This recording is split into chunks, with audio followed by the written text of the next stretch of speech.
안녕하세요. 고릴라TV 구독자 여러분, 박창윤입니다. 주식 콜센터를 통해 여러분들이 많이 올려주신 질문들, 이런 부분을 점검을 해보고요. 그와 관련되어 가지고 또 시장에서 또 중심이 되는 또 많은 분들이 물어주시는 종목들 빠르게 점검을 한 이후에 투자 코멘트와 투자 전략까지 같이 세워드리고 있죠. 자, 오늘 제가 점검할 종목은 바로 LG전자입니다. 많은 투자자분들에게는 아픈 손가락일 수밖에 없는 이러한 종목이죠. 2분기 실적 추정치 좀 미달을 했고 그 이후에 계속해서 내리막, 근본적인 경쟁력 이런 부분에도 불구하고 최근에 좀 부진한 모습이 나타나면서 세계 1위 가전업체로서 최근에 이런 재고에 대한 부담, 조정, 이에 따른 부분이 지금 주가에 빠르게 녹아들고 있는 상황이라고 보고 있고, 전장적으로 확실하게 변모하는 모습이 나타나고 있죠. 스마트폰 철수를 했고, 그리고 태양광 철수했고, 그 역량을 전장적으로 집중을 하는 모습이 나타나면서 가전이라는 안정적인 캐시카우를 바탕으로 이제 전장업체로서 변신하고 있는 LG전자가 주가는 부진한 모습이 나타나고 있다 보니까 이러한 흐름을 오랜만에 다시 한번 업데이트 해보려고 합니다. 자, 최근에 나와 있는 뉴스부터 먼저 점검해보는 게 좋을 것 같아요. 가전은 세계 1위, 중국과 독일을 맹공해도 세계 1위 자신감 이유 있었다. 1위 방어 자신 있다 라고 얘기를 하고 있고, 이게 캐시카우죠. IFA 2023 독일 베를린에서 기자간담회 열고 그와 관련된 가전 박람회에서 생활가전 부분 정상 입지를 지킬 것이다 라고 지금 현재 자신을 하고 있습니다.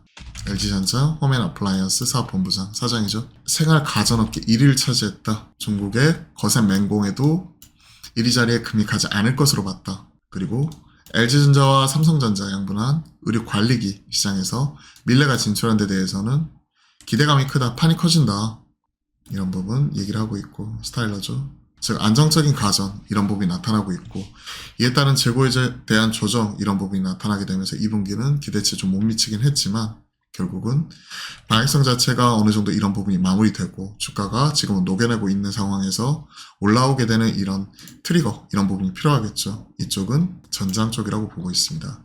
SDV 전략 가속화. 자, 소프트웨어 중심의 자동차 진화에 속도를 내고 있다. SDV라고 얘기를 하고 있고, 전장은 미래 모빌리티 시대의 핵심 기술이고 차량용 인포테인먼트 시스템의 강점을 갖고 있죠. VS 사업부. 그리고 파워트레인 쪽에서는 마그나와 합작법인인 LG 마그나 이 파워트레인을 통해서 진행을 하고 있고, 차량용 조명 시스템은 GKW 3대 축을 중심으로 지금 운영을 하고 있죠. 인포테인먼트를 바탕으로 핵심이라고 할 수 있는 파워트레인과 그리고 전장 쪽에 고부가 쪽으로 꼽히는 조명 쪽까지 진행을 하고 있는 쪽이고요. 워낙 인포 쪽은 워낙 잘하고 있고요. 그리고 특히 이 파워트레인 이 부분을 우리가 주목을 하고 있는데요. 헝가리 쪽 신규 공장 규모로 만들어지는 거고, 유럽 쪽 이쪽을 두드리는 쪽이고요.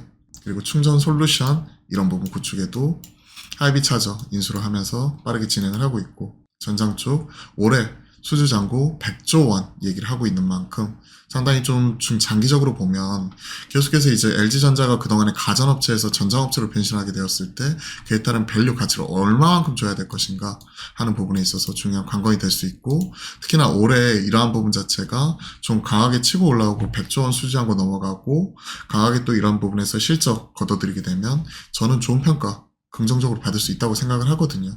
앞에서 말씀드렸던 LG 마그나 이 파워트레인 유럽 현지에 전기차 부품 생산 공장 만들고 있는 쪽이고, 유럽 완성차 업체들 공략을 하는 거죠. 앞에서 말씀드렸던 사항, 그리고 최근 나와 있는 리포트 이런 부분 8월 말자 DS 쪽에서 나와 있는 리포트를 보더라도 전장 패러다임의 선도 업체로 보고 있는 거죠. 스마트폰 이런 쪽 떼어낸 이후에 돈 잡아먹는 하마였죠. 전장 쪽으로 지금 새롭게 보고 있는 쪽이고, 3분기는 비수기 진입, 이런 레이스 쪽, 가전 쪽에서는 어느 정도 캐시카우 역할을 하지만 여기에 대한 기대감을 많이 가져가기보다는 전장 쪽을 좀 바라보면서 얘기를 하고 있고요. 3분기 영업이익 5,407억까지 전망을 하고 있습니다.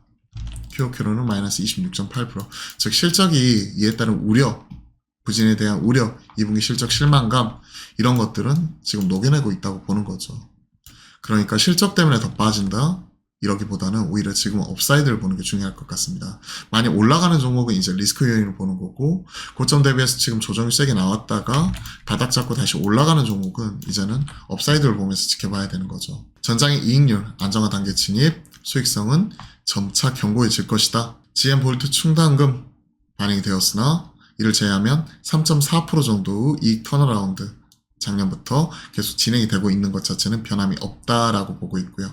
여타 전장업체들은 7% 정도 성장을 하는데 동사는 19.7% 어깨 평균을 2배 이상 상회하는 모습이 나타나고 있고 거의 3배에 달하는 상황이죠. 영업이익도 성장 속도가 두드러진다. 신규 증설 앞에서 말씀드렸고 성장 모멘텀까지 얹어지고 있고 26년에는 이제 주력이 바뀐다. 이런 부분을 언제 얼마만큼 빠르게 녹여내는지가 관건이 될 것 같습니다. 이제는 가전업체에서 전장업체로 확실히 변화하고 있는 모습. PER 기준 지금 보시면 7.7배 지금 더 빠졌기 때문에 7배 좀 넘어가는 수준, 내년 5배, 4배. 전장업체가 이 정도면 싼 거죠. PBR도 장부가 못 미치는 상황이고요. 23, 24, 25 보더라도 계단식으로 성장하는 모습 이런 부분이 우리가 전망이 되고 있기 때문에 일부 실적 실망감이 있다 이런 거에도 불구하고 이 방향성을 보면서 길게 보고 베팅을 해야 될 것 같습니다. 자, 관련 내용들 빠르게 정리를 한번 해볼게요. 오늘 주식 콜센터에서 다뤄본 종목은 LG전자입니다. 3분기 가전비수기 그럼에도 불구하고 전장업체 수익성 개선 현재 진행형 그리고 26년에는 가전 실적 넘어서 전장업체로서의 재평가 주가는 이런 것들을 빠르게 녹여낼 수가 있는 거겠죠. 2분기 실적 영업이익 기준으로 좀 실망감을 줬었죠. 1조 4천억에서 7,400억 하지만 8,200억까지 재차 회복을 하는 흐름으로 보이고 있고요. 3Q 8,200억대 영업이익 회복 이런 부분이 긍정적이고 그리고 4분기에는 가전 성수기 진입 소비 시즌이죠. 연말 소비 시즌 그러면 재고 조정 마무리 여부 점검 현재 PBR 기준 장부가에도 못 미치는 상황 그리고 PER 성장세 감안 PER도 보면 지금 현재 5배 포도를 땡기더라도 5배 전후죠. 지금 현재 올해 기준 보면 5배 좀 넘어가는 상황이고 저평가 국면이기 때문에 저는 이런 것들을 보게 되면 LG전자 굳이 팔 필요는 없다고 생각을 합니다. 중장기 관점이 많고요. 단기 트레이딩 하는 거는 테마주 이렇게 매매하는 거고 중장기 관점에서 바닥 확인하고 돌아서는 흐름이기 때문에 저는 오히려 신규 매수 그리고 눌림 매입 대응 가능. 중장기적으로 보시는 분들은 지금 눌림 매입으로서 지금 바닥 잡고 올라가고 있을 때 조정이 나올 때 음봉이 계속해서 모아가시는 형태로 바라보면 좋을 것 같고 신규 매수는 이렇게 돌아서면서 올라올 때 코 걸어놓고 초뱅 띄워놓고 즉 전체 100만원 사고 싶으면 한 10만원이나 20만원 사놓고 그 다음에 올라가는 흐름 따라가면서 매매 자체도 가능하다고 생각을 합니다. 자, 오늘은 LG전자 점검을 해봤는데요. 도움이 되셨다면 구독, 좋아요 한 번씩 꼭 눌러주시고 저희가 매주 화요일과 목요일은 오후 12시 30분부터 화목한 소통을 통해 여러분들과 실시간 소통 방송 만들어 가니까요. 많은 참여 또한 부탁드려 보겠습니다. 자, 오늘 하루도 마무리 잘 하시고요. 남은 하루도 화이팅 하십시오. 오늘도 화이팅입니다.